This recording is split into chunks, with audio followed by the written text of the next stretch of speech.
Welcome to the Bottle Poppin' Podcast, where Meg and Heather share their love for oils, friendship, and entrepreneurship. Let's get it poppin'. Hey everyone, this is Meg. Hi there, this is Heather. And we are the Bottle Poppin' Podcast. So Heather, what are we popping today? Meg, we are going to pop open a bottle of Black Spruce, and I think we both love this one. Do you want to give your first impressions? Yeah, I totally love it. So it definitely smells like a spruce tree. So kind of like a Christmas tree. It reminds me sweetness. Yeah, that's what I was going to say. It's like, it's Christmassy, but better, which Christmas is pretty awesome. But yeah, because it has that sweet undertone to it as well. It's a forest of Christmas trees. Right. And I feel like this is one that I can't smell without smiling. Like it automatically makes me want to smile. And calms me down immediately. It's actually the oil of stability. And I feel that I think it just makes you feel a little bit more calm and stable. We love the wood oils around here. Same. This is one that I'm diffusing today. And it's really, really nice. It is really nice. I'm a little worried now that we're going to have like our balance podcast where we're like 20 minutes from now, we're both really low, relaxed tone. Yeah. Love the way this one smells. And I think most people tend to really enjoy this one. I think of all the wood oils, this one is the sweetest. And so it's distinctly different, and which makes it amazing for blending with other oils or diffusing. Speaking of blending it with other oils, I found a perfume recipe that sounds just amazing. It's called the Spirited Roller Perfume, and it's 10 drops of black spruce, 10 drops of rose, and 10 drops of tangerine. And then you top that off with fractionated coconut oil in like a 10 milliliter roller bottle. That sounds amazing. Doesn't it? Yeah, that's worth spending the serious money on $3 a drop of rose. Points. Yeah, that would be an amazing perfume. So I might have to mix that up soon. Or taking one of the old rose roller bottles if you're almost out of it, and then just putting a few drops of the black spruce and the tangerine in with that. Oh my goodness. So smart. And I have a few of those bottles because I know that they're too valuable to just throw away. Good call, right. Heather. And you get close to the end of them, and it's like those last little bit, you're hesitant to want to open the whole roller part. So yeah, thank you. I will be using that as well. Yep, we're both going to smell so spirited.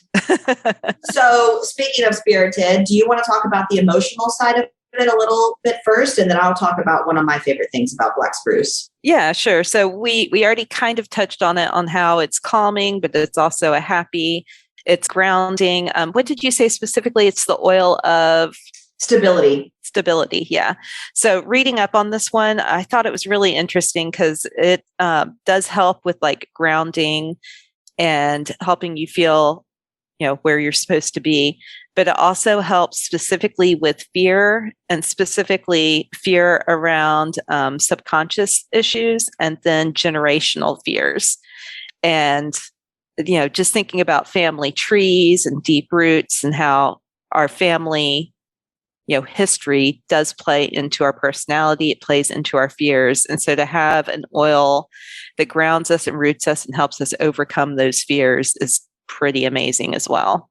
Well, and I think when they were talking about this at convention a couple of years ago, it was specifically fear of past events. And so kind of being stuck in that loop of something traumatic that happened and not fully being able to let go of that.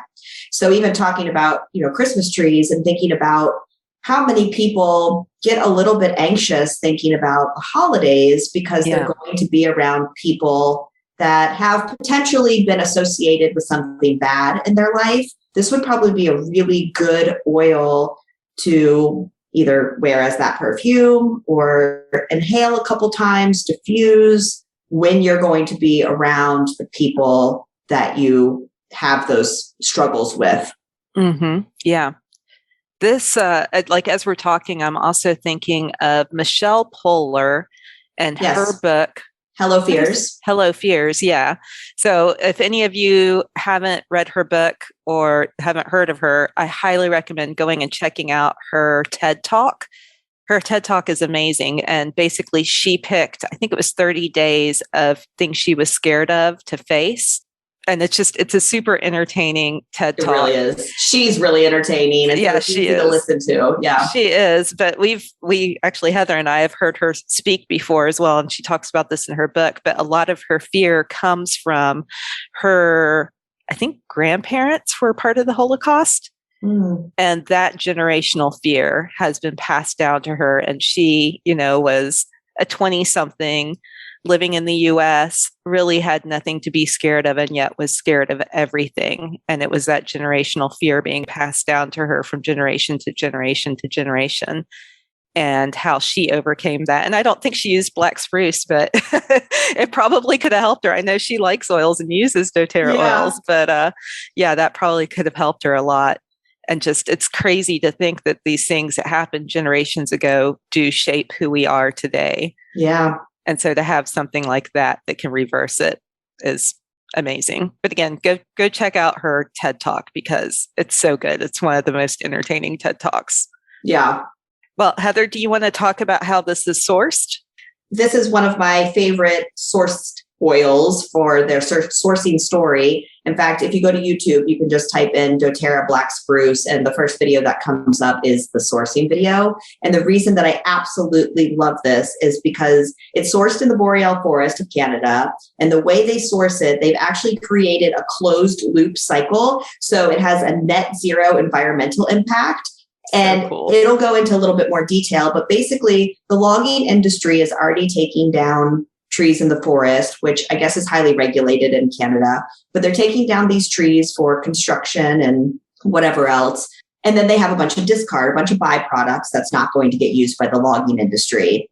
So doTERRA has partnered with farmers that are able to take those byproducts and then distill the byproducts, get the oil from those byproducts, and then they return the byproduct that they get from the oil back to the energy plant that is giving them the steam to be able to distill the oil. And so it creates this closed loop cycle. And I love that that means that it can be sustainable as well for them. In fact, doTERRA has partnered with a man that created robotics to strip the needles off the logs. And so now they have a really efficient way of doing this, getting these byproducts as well, which is kind of just a fun story too. So if you're interested in learning a little bit more about that, you can go to YouTube and look that video up. It's like 2.5 minutes long, but I love stories like this. We've talked so much about how doTERRA sources from small batch farmers and how they're making a big impact globally. But stories like this to me are just extra special when they've really put the environment as the star as well. Right. And again, just it makes such a difference to know how your oils are sourced, where they come from, the story behind the bottle. I know we talked about this on a recent podcast, but yeah, it's so important and it makes it so much more amazing. Adds power and energy to these oils when they are sourced in such a caring way that loves the earth that they come from. Well, and this oil is not an expensive oil, but it makes it more valuable to me. I feel like I love the smell, but now I love the story, and how it's sourced feels good for the environment. So I feel like I am very happy to purchase this oil, and we, like I said, diffuse wood oils all the time. So this is one that we all like. Yeah. So would you say diffusing is your favorite way to use this oil? It probably is. Yeah. Or aromatic. I think inhaling from the bottle. I don't think about putting it on topically. Mm-hmm. However, I will be making that perfume that you were talking about with the rose and tangerine, because that smells amazing, I bet. Same. Doing that today. But yeah, I'm the same way. I love this oil for diffusing, especially mixed with citrus oils. But I'm really excited to make this perfume and just have the scent on me at all times. So we got to go. We got to go make our perfume now. All right. Well, I hope the rest of you have been inspired and are as excited about this oil as we are. If you have any questions or have any suggestions on other things that we can do in this podcast, we would love to hear from you. You can follow us at the Bottle Popping Podcast on Instagram, but we look forward to hearing from you. Thank you for listening, and we appreciate your support. Thanks for tuning in. For more information, you can follow these bottle poppin' ladies at bottlepoppinpodcast.com. Tune in next week to learn about what bottle we're poppin'. Until next time, take care. These statements have not been evaluated by the Food and Drug Administration. This podcast is not intended to treat, diagnose, cure, or prevent any disease.